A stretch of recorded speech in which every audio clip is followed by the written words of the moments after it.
HarperCollins presents The Rebel Witch by Kristen Ciccarelli. Read by Grace Gray. For the brave ones who light the way. Part 1.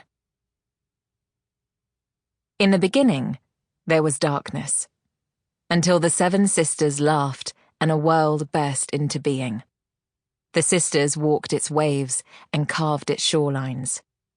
They breathed life into all things and bound the world together with love, goodness, and beauty. But they couldn't stay forever.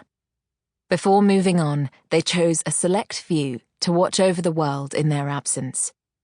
To help these guardians love and protect their creation, the 7 sisters gave them a gift. The gift of magic.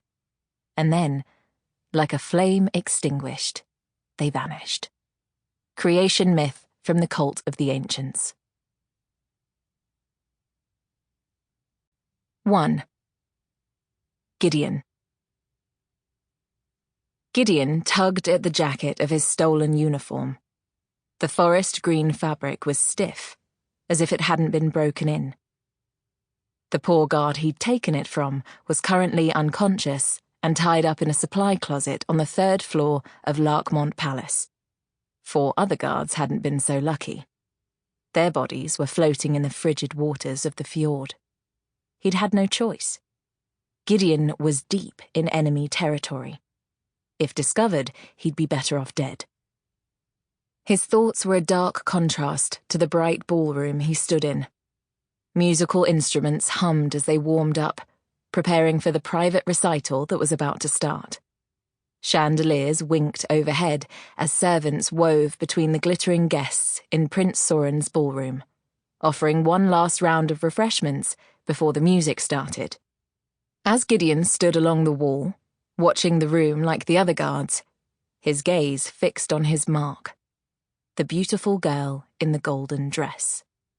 Rune Winters.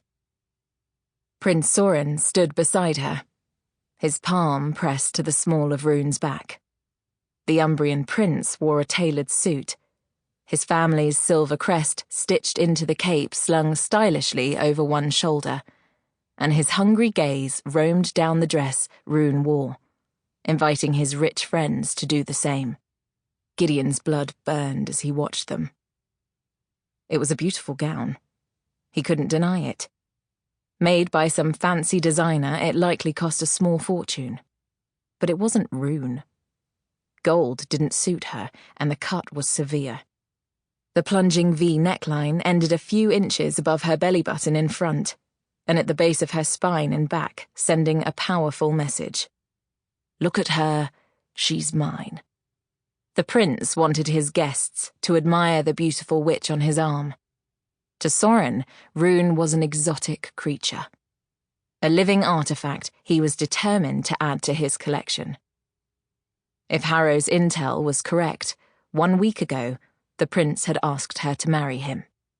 And Rune had accepted, on one condition. If Soren wanted her for a wife, he had to give Cressida an army.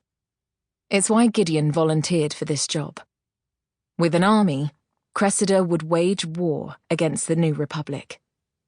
If she won, she would reinstate the reign of witches and more people would die. Gideon couldn't let that happen. So long as Rune was the linchpin in this unholy alliance between Cressida and Soren, he couldn't let her live. Gideon had kill orders, and he was going to see them through. Right here, tonight. He'd waited all evening for his chance.